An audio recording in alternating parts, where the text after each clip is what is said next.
ওয়া যাহাকাল বাতিল। যে বিষয়ে আজকে আমরা দাঁড়িয়েছি এই বিষয়টা আমি নিজে সাক্ষী হয়েছি। আমি যেখানে থাকি ওখানে হঠাৎ করে একদিন মিলাদের আয়োজন করা হয়েছে। তো মিলাদ চলছে, হঠাৎ করে দেখি গানের আওয়াজ আসতেছে। আমি জিজ্ঞেস করলাম আমার মুসল্লিদেরকে কোথা থেকে গানের আওয়াজ আসে। তো ওনারা বলতেছে হুজুর কিছুক্ষণ আগে যে জায়গায় মিলাদ হয়েছে ওই জায়গা থেকে গানের আসর আসছে। তো আমি জিজ্ঞেস করলাম ওখানে কি হয়।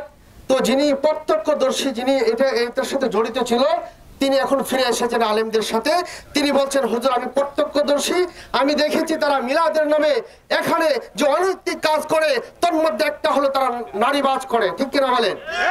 আরেক বলে আমি হিন্দুদেরকে বলতে চাই না, এরা এত এত এত খারাপ, এরা এত এরা ধর্মদ্রোহী এরা।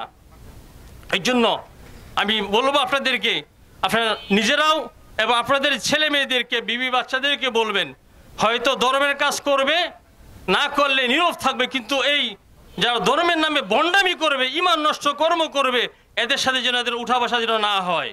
ইউনিয়নের সর্বস্তরের উলামায়ে কেরাম ও তৌহিদি জনতার পক্ষ থেকে আজকের কর্মসূচির সিদ্ধান্ত বলি, কাছারি বাজার সদর মোমেন শাহী, স্থান বুড়োচর তারার বাজার, তারিখ 5-11-25 রোজ বুধবার।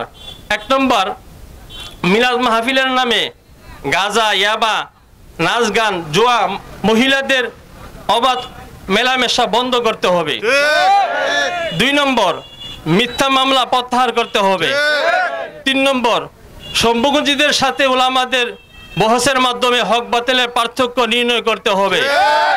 4 নম্বর, সমাজে ধর্মীয় কোনো বিষয় যেমন বিবাহ শাদী, জানাজা নামাজ, মিলাদ ইত্যাদি সামাজিক ইমামকে দিয়ে করতে হবে। 5 নম্বর, নামাজকে নিয়ে কটূক্তিকারীর বিচার প্রকাশ্য করতে হবে। এই 5টি বিষয়ে